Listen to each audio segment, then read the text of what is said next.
So हे hi hello friends, कशा आहात तुम्ही? आय होप सगळे मजेत असतात. आणि मी तनुजा मी आहे आनंद. आणि तुम्हा सगळ्यांचं स्वागत आहे आमच्या आमच्या युट्यूब YouTube चॅनलवर.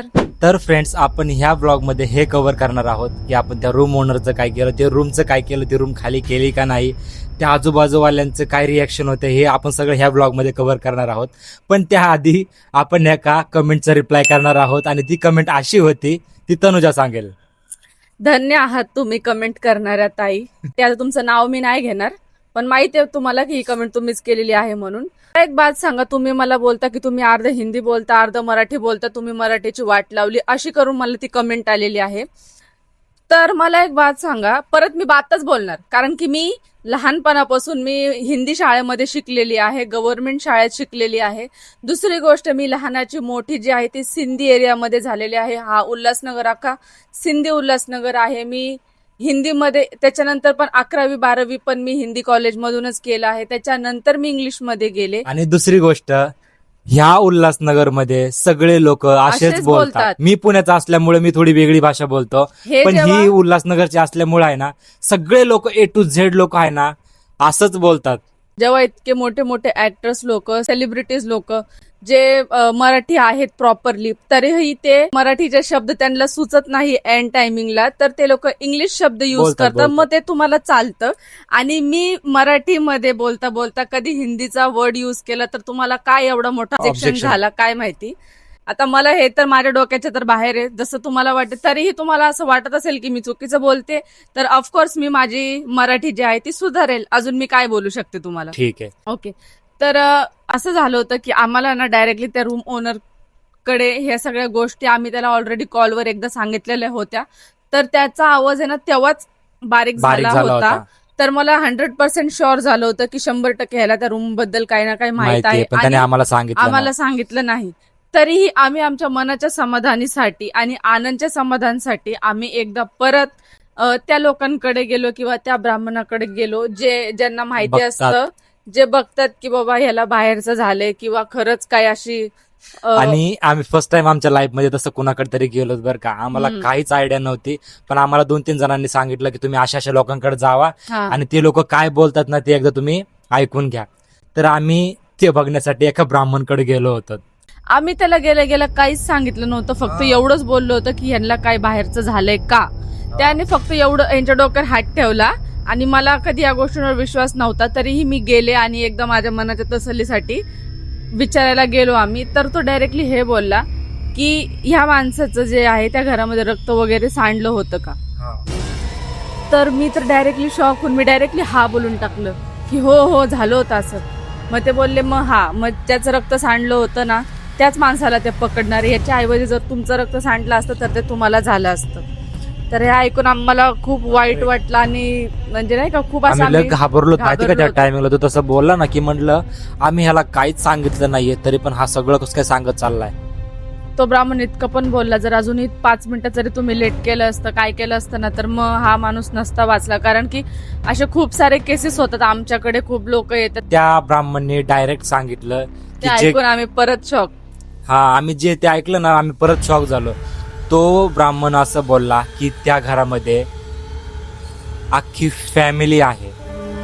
तर असं विचारल्यानंतर आम्ही घरी गेलो. आता पुढे आम्ही काय बोलणार, तर आम्हाला प्रॉपरपणे खात्री झाली. बट आम्ही जे आहे रूम ओनरकडे डायरेक्टली नाही गेलो. आम्हाला सिच्युएशन अशी झाली होती की आमचा सगळा जो पसारा आहे, जेवढं पण आमचं सामान आहे त्याच्या रूम मध्ये होतं.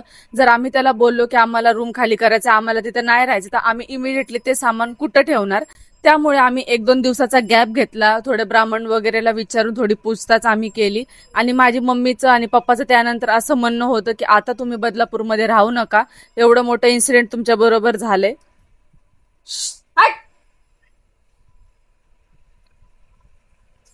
तर मम्मीचं असं मन होतं की तुम्ही यानंतर उल्हासनगरमध्येच राहा, बदलापूरला राहू नका हा. हे बोलले होते आम्हाला. पण काय होतं ना, एक तर आमची इच्छा नव्हती बदलापूरमध्ये राहायची. मी आनंदला विचारलं होतं. पहिली गोष्ट तर ही होती की आमची इच्छा नव्हती बदलापूरमध्ये राहायची.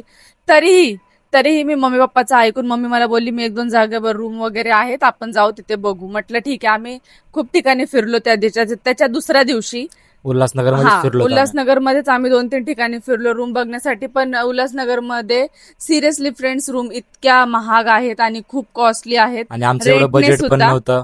रेंटने, तर आमचं इतकं बजेट नसल्यामुळे आम्ही ना मम्मीला बोललो की आम्हाला नाही जमणार मम्मी. तर मम्मीला थोडासा राग आला होता की हे लोक आमचं ऐकत नाही. उल्हासनगरमध्ये सिरियसली फ्रेंड्स कमीत कमी 8 ते 9 हजार रेंट आहे. त्याच्यानंतर डिपॉझिट पण 30-40 हजार रुपये आहे. ठीक आहे. आणि हॉस्पिटलमध्ये ऑलरेडी मम्मीने सगळा खर्च केलेला होता. आणि जे आमच्याकडे होतं ते पण आमचं गेलं होतं. ते पण जे पण राहिलेलं होतं आमच्याकडे काहीच राहिलेलं नव्हतं. तर आम्ही पूर्णपणे असे जास्त टेन्शन मध्ये येऊन ना मग मी पण मम्मीला बोलले की नाही राहायचं म्हटलं आम्हाला इथं उल्हासनगरमध्ये. आम्ही बदलापूरमध्येच राहणार. बदलापूरमध्ये आम्ही तो एरिया सोडून आम्ही दुसऱ्या एरियामध्ये रूम घेण्याचा डिसिजन घेतला होता. त्यानंतर एवढ्या रूमा बघून सुद्धा आम्हाला प्रॉपरली रूम भेटत नव्हती. आणि मेन गोष्ट असं व्हायची की आम्ही जिथे जिथे रूम बघायला जायचो ना तिथे लोक आम्हाला नुसते असे खालून वर बघायचे. त्यांना असं वाटायचं आम्ही पळून आलोत की काय. आणि त्यामुळे ते लोक आम्हाला रूम लवकर देत नव्हते.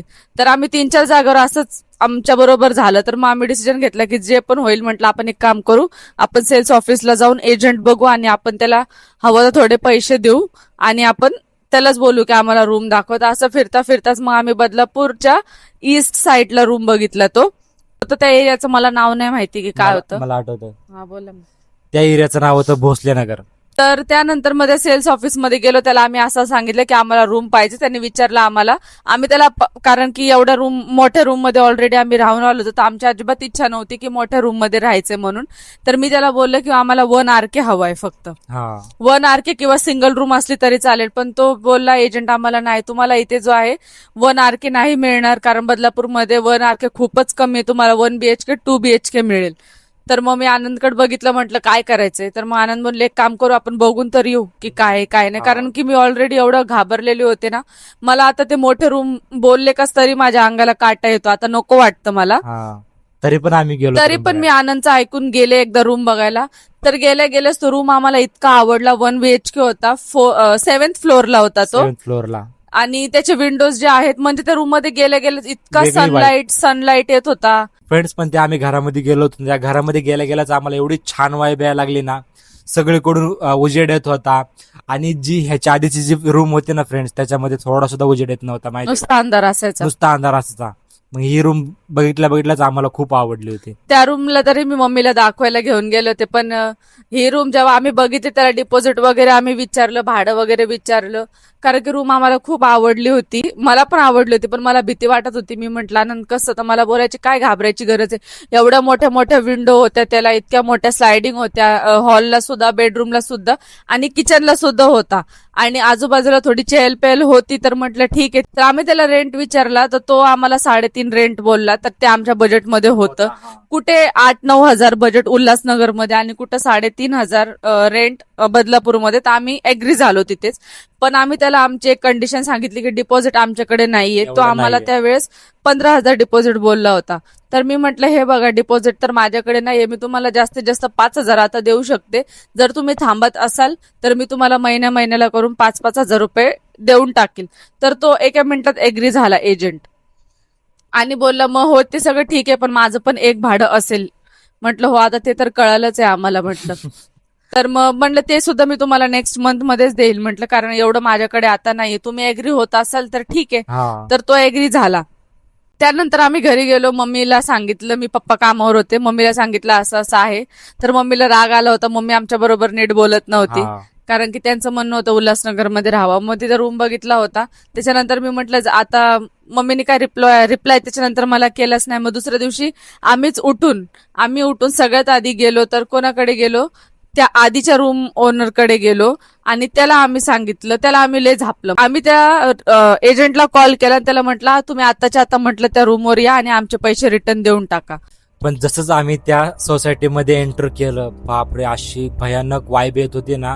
तेव्हा तिथे गेले ना तर मला ते पूर्णपणे परत आठवायला लागलं की ही जागा होती, हाच वॉचमॅन होता, ही सोसायटी होती, हेच दरवाजा होता, इकडनं आनंदला नेलं होतं, इथं ऑटो थांबला होता. एकदम नेगेटिव्ह वाईब. आणि जेव्हा आनंद माझ्या बरोबर होते मी आनंदला सांगत होते बघा या हॉस्पिटलमध्ये तुम्हाला आणलं होतं, तुम्ही इथून खाली पडला होता. तर आनंद बोलायचे हा मला बोलायचं तुम्हाला. मी म्हणजे थोडं बी नाही आठवत तुम्हाला, मध्ये तुझी शपथ मला काहीच आठवत नाही. सोसायटीमध्ये गेल्या गेल्या माणसं असे बघत होते, सगळे बिचारे एवढे एवढे चांगले होते ना. बरे आहेत का. मी परत एकदा त्यांना थँक्यू बोलले गेले तर तिथे वॉचमॅन होते, त्या वॉचमॅनने आमच्या बरोबर एवढं हसून बोलणं केलं. आम्ही त्यांच्याशी बोललो, म्हटलं आता बोलले ठीक आहेत ना आता तुमचे हस्बंड, म्हणलं हो आता ठीक आहेत, म्हटलं तुमच्यामुळे झालं थँक्यू. तर मग आम्ही एजंटला कॉल केला आणि त्याला तिकडे बोलून घेतलं. आम्ही त्याला सांगितलं की आम्ही रूम आता इमिडिएटली मोकळं करणार आहेत, आम्हाला 1 ते 1.5 तास लागेल. तर तुम्हाला हेच आतुरता होती की आम्ही त्याला काय बोललो.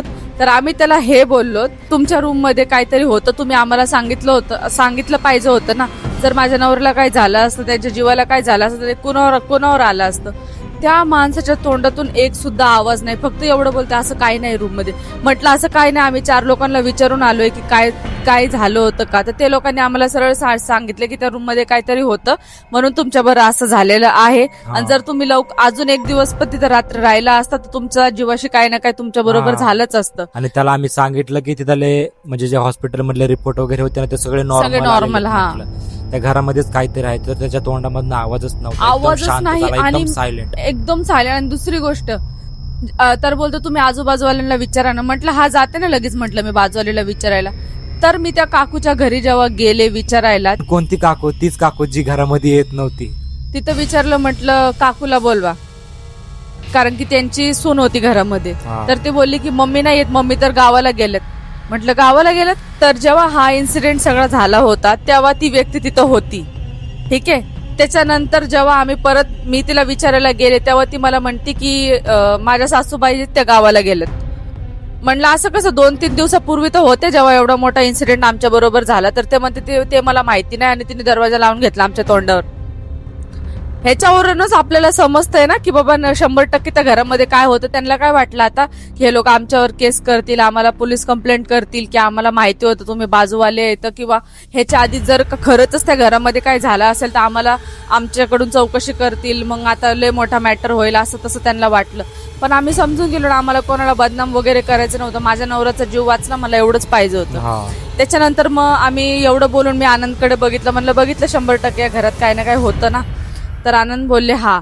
मग त्या एजंटकडे मी परत गेले, त्याला म्हटलं मला पूर्णचे पूर्ण पैसे पाहिजेत, मी 1 पण रुपया तुम्हाला देणार नाही, भले मी इथं 1 हफ्ता का राहिना किंवा 2 दिवस का राहिना. त्याने गपचूप मान खाली घालून त्याने आम्हाला ते डिपॉझिटचे पैसेही रिटर्न केले. त्याने आम्हाला 1 भाडं घेतलेलं ते सुद्धा त्याने आम्हाला रिटर्न केलं.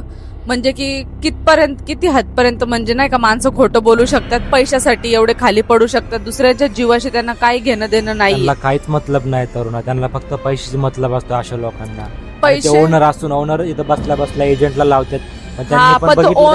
त्यांनी पण तो विचार केला पाहिजे ना यार, कोणाची तरी फॅमिली त्या घरामध्ये जाणार आहे, जे काय असं आपण ते कार्यक्रम करून टाकावा, त्याला पूजा वगैरे घालावा, जे पण घरामध्ये असेल ते निघून जाईल. आणि असंच नाही की आमचं फक्त बोलणं एजंट बरोबरच झालं होतं. त्या एजंटला मी दवाखान्यात असतानाच बोलले होते की तुम्ही ओनरला समोर घेऊन या, पण तो ओनर समोर नाही आला.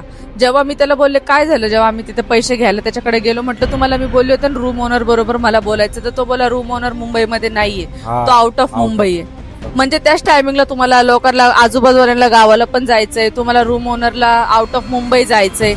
बरं झालं तो तरी तिथे होता, तो तरी आमचे पैसे घेऊन कुठं नाही गेला त्यावेळेस. त्याच्यानंतर मग आम्ही जास्त न बोलताना आम्ही म्हटलं नाही आपल्याला राहायचंच नाही इथं. पप्पा मला बोलले की तुम्ही एकटे त्या घरामध्ये जाऊ नका, मी पण येतो मागणं. त्या दिवशी पप्पांनी स्पेशली आमच्यासाठी सुट्टी घेतली होती. आणि त्याच्यानंतर मग रूम खोलली आपण, ती रूम खोलली. आणि त्याच्यानंतर अशी हालत त्या रूमची बघून मला सगळं आठवायला लागलं. ते नाही का असं काय बोलतात ते फ्लॅशबॅक मध्ये गेल्यासारखं व्हायला लागलं मला. जसं टीव्ही मध्ये कसं दाखवतात ते, अरे आपल्या बरोबर घडलेलं, आपल्याला चक्कर आलेली, असं मला काहीच व्हायला लागलं. मी म्हटली जिथं तो गळफास घेतला होता त्या जागेवरती फॅनही नव्हता, तिथं नुसतं एवढंसं ते टोक होतं. ते म्हणतात तरुणा इथं कसं काय मी केलं, म्हटलं इथंच केलंय तुम्ही. आणि त्या घरामध्ये गेल्या सगळं सामान त्या जागेवर होतं.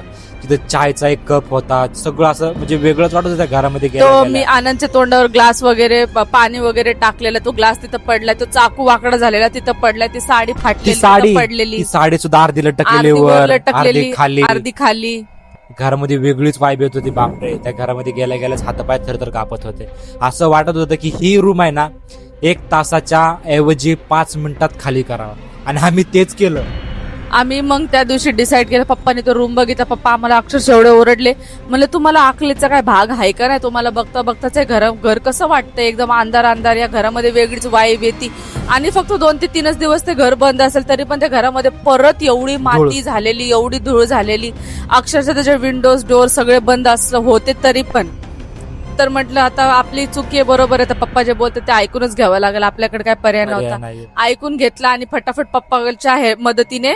पप्पाच्या मदतीने आम्ही तो रूम मोकळा केला. पटकन पूर्ण सेटअप आम्ही केलाच नव्हता. किचनचा सेटअप तर झालाच नव्हतं, तर मी फटाफट किचनचं सामान गोण्यांमध्ये फटाफट भरलं. आनंदने तिकडे बेड वगैरे खोलला. पप्पानी बाकीचं सगळं सामान बाहेर ठेवलं. मग आम्ही टेम्पोवाल्याला बोलवलं, तो सामान आम्ही मोकळं केला. आणि जो नवीन रूम आम्ही 1 BHK बघितला होता रेंटने, तो आम्ही पप्पाला सांगितलं नव्हतं. मग आम्ही त्या रूम मध्ये गेलो, पप्पाला ते रूम दाखवला. पप्पा बोलले हे घर बघ किती छान वाटतंय. तेव्हा माझ्या जीवात थोडा जीव आला की चला हे तर घर आवडलं ना पप्पाला. म्हटलं पप्पा तो रूम कसा वाटत होता? पप्पा स्वतःच मला बोलले, तरुणा तो रूम लय बेकार होता, तुम्ही लोक नवीन आहेत, काय पण गोष्ट करताना एकमेकांचा किंवा मोठ्यांचा सल्ला घ्या, असं मनाने काय करत जाऊ नका. तिथंच आमचं चुकलं, आम्हाला त्यांच्याशी डिस्कस करायला पाहिजे होतं. पण आम्हाला पण माहिती नव्हतं. आम्ही पुण्यामध्ये एवढ्या छोट्या रूम मध्ये राहून आलो होतो किंवा 1 RK मध्ये राहून आलो होतो. 4,000 भाडं होतं आणि तेच आम्हाला इथे 3-3.5 मध्ये भेटलं. तर आम्ही लय खुश झालो. आम्हाला वाटलं नव्हतं की अशा पण गोष्टी असतात म्हणून. बरोबर.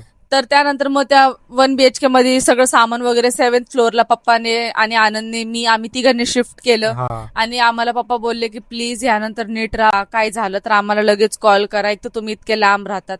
म्हटलं ठीक आहे.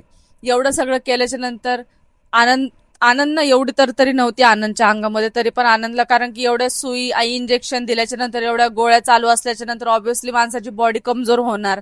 परत ते ओव्हरडोज इतके झालेले, त्याचा सुद्धा असर डोक्यामध्ये होता. प्रॉपरली व्यवस्थित जेवत नव्हते फ्रेंड्स, आणि मला झोप सुद्धा लागत नव्हती माहिती का, रात्रभर. त्याच्यानंतर मग सगळं सामान आम्ही त्या रूम मध्ये शिफ्ट केलं. आणि त्या दिवशी अख्खा दिवस पप्पा आमच्या बरोबरच होते. म्हणजे नाही का, पूर्ण दिवस पप्पाने आम्हाला हेल्प केली. Showcase fitting, TV fitting, fan fitting, lighting fitting, fridge वगैरे फिटिंग, पूर्ण आम्ही एकच दिवसामध्ये तिथे करून टाकलं. कारण की तिथे करायला आम्ही दोघेच होतो, तिथे पप्पा पण होते आणि माझे पप्पा इलेक्ट्रिशियन आहेत. तर पप्पाने पटकन मला हेल्प केली होती आम्हाला. आम्ही एका दिवसामध्ये सगळं उरकून टाकलं. मग पप्पा बोलले आता तुम्ही कामाचं काय करणार, कामधंद्याचं? मग आता तर आमच्याकडे 1 रुपया बोलले खर्चाला तुमच्याकडे पैसे वगैरे आहेत का? तर माझ्याकडे थोडेफार जे आम्ही डिपॉझिटला दिले होते ते आम्ही ह्या एजंटला न देता आम्ही ते पैसे थोडे खर्चायला ठेवले. आम्ही विचार केला की आम्ही त्याला पुढच्या महिन्यामध्ये आम्ही त्याला पैसे देतो. तर आमच्याकडे तेवढे 4 ते 5 हजार रुपये होते खर्चायपुरते. तर मी म्हटलं हो आहेत पैसे. दुसऱ्या दिवशी उठल्याच पहिले आम्ही त्या घराची पूजा केली. मम्मी आली होती पूजा करायला. मग माझी मम्मी आलती त्या घरामध्ये पूजा करायला. आणि त्या टायमिंगला मम्मीने मला नवीन मंदिर गिफ्ट केलं. मम्मीने स्वतः त्या मंदिराची पूजा केली. मम्मीने सगळं त्या घरामध्ये गंगाजल, गोमूत्र वगैरे का शिंपडलं पूर्ण. मम्मीने व्यवस्थित पूजा पाठ वगैरे केली, दूध वगैरे ओतू घातलं, शिरा बनवला. तर ते घर मम्मीला सुद्धा आवडलं दुसऱ्या दिवशी. आणि तुम्ही असं पण विचार करत असताल की एवढी मोठी सिच्युएशन झाली तरी पण आनंदच्या मम्मी पप्पाला का नाही बोलवलं? तर ते मी ह्यामुळे नाही बोलवलं, कारण की ज्यांनी आमचे आधीचे ब्लॉग नसतील बघितले तर आधी ते ब्लॉग जाऊन बघा, तर तुम्हाला प्रॉपरपणे कळेल की आम्ही त्यांच्या मम्मी पप्पाला का नाही बोलवलं. तर आधीचे ब्लॉग बघा, तुम्हाला समजून जाईल. तरी पण मी एकदा सांगते, आनंदच्या मम्मी पप्पाला आम्ही यासाठी नव्हतं सांगितलं कारण आम्ही जेव्हा पुण्यामधून सगळं सामान घेऊन निघलो होतो तेव्हा त्यांना हे माहिती नव्हतं. तर ऑब्व्हियसली 3 दिवसांनी 4 दिवसांनी जेव्हा आमचे मुंबईमध्ये असे दिवस आले किंवा 1 हफ्त्याने, तर त्यांना कळलंच असेल की हे लोक कुठं गेलेत.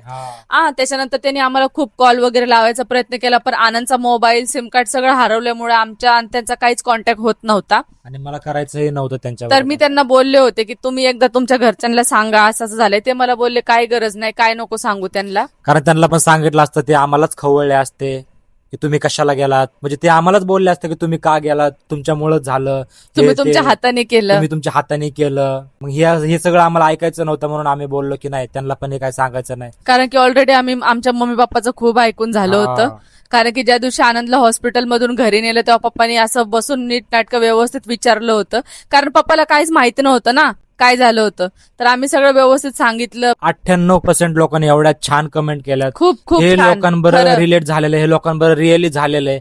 आणि आमच्या बरोबर एवढं काय नाही झालं जे त्यांच्या बरोबर झालेलं आहे. त्यांचे जे कमेंट बघतात ना, तर आमच्या अंगाला अक्षरशः काटे येतात. कोणी तर बोलले की आमच्या बरोबर असे इन्सिडेंट झाले म्हणून त्या व्यक्तीचा जीव गेला, हे झालं. आणि हे जे 2% लोक आहेत ना, ते वाईट कमेंट करतात हे सगळं फेक आहे. खोटं बोलून काय मिळणार आहे? आपल्याला वर जाऊन देवाला तोंड पण दाखवायचं. आणि हे मरायच्या दारात वगैरे येण्यापर्यंत एवढं कोण खोटं बोलतं? खोटं बोलतं. आम्हाला खोटं बोलायची काहीच गरज नाही. प्लीज जे आमच्या कमेंट बरं करताना 10 वेळा आधी विचार हा. करा. आम्हाला पण सारखे अशा रील येतात जे लोक फेक असतात. आम्हाला पण डायरेक्टली कळतं की पुढचे ना फेक आहेत, खोटं बोलते. ते मी आधीचे ब्लॉग बघा, जर त्याच्यामध्ये तुम्हाला काय खोटं वाटत असेल तर तुम्ही कमेंट करा. तुम्ही उठसूट आमचा हा ब्लॉग बघणार आणि त्याच्यामध्ये तुम्ही कमेंट करणार, हे चुकीचं आहे. कारण की तुम्हाला तिकडे फोटोज वगैरे बघायला भेटले म्हणून तुम्ही त्याला रिलेट केलं की हा या गोष्टी खऱ्या असतात.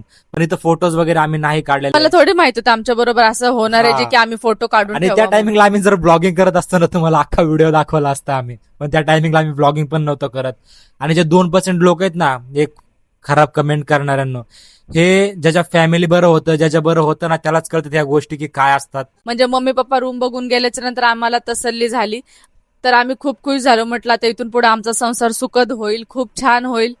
तरी पण आमच्या नशिबात सुख नव्हतंच लिहिलेलं. त्याच्यानंतर तर आम्ही एवढे वाईट दिवस काढले. त्याच्यानंतर आम्ही एक माणसांचे रंग ढंग बघितले की या वाईट परिस्थितीमध्ये कोणच आपलं नसतं. नातेवाईक असू दे, रिलेटिव्ह असू दे, आणि अशा परिस्थितीचा फायदा कसे लोक घेतात ना, कसे हा ते तुम्हाला नेक्स्ट पार्ट मध्ये बघायला भेटेल. कारण की तो जे एजंट होता ना, त्या एजंटने तर आमच्याबरोबर अशी गेम खेळली होती ना, हा. तुम्हाला सांगतो ना आम्ही नंतर. त्याने तर पूर्णपणे आम्हाला एकदम असं नाही का ते ठगायचा प्लॅन असतो ना, ठगायचा प्लॅन केला होता. त्याला आम्ही वाटलं हे लोक लहान आहेत तर आपण ह्याला असं करू तसं करू. तर त्यानंतर त्या रूम मध्ये आम्ही किती दिवस राहिलो आणि त्या रूम मध्ये सुद्धा आम्ही किती वाईट दिवस बघितले. आम्ही काय जॉब केले, आम्ही आमचं घर कसल्या पद्धतीने चालवत होतो. त्याच्यानंतर पावसाळा लागला, त्याच्यानंतर आमच्या बरोबर एवढे प्रॉब्लेम झाले. नातेवाईकांचे रंग त्यावेळेस आम्हाला कळाले की कोण कोणाचं नसतं. भले तुमचे नातेवाईक तुमचा साथ देत असतील, पण आपल्या ह्या वाईट परिस्थितीमध्येच ओळखायचं असतं की कोण आपलं आहे आणि कोण परत.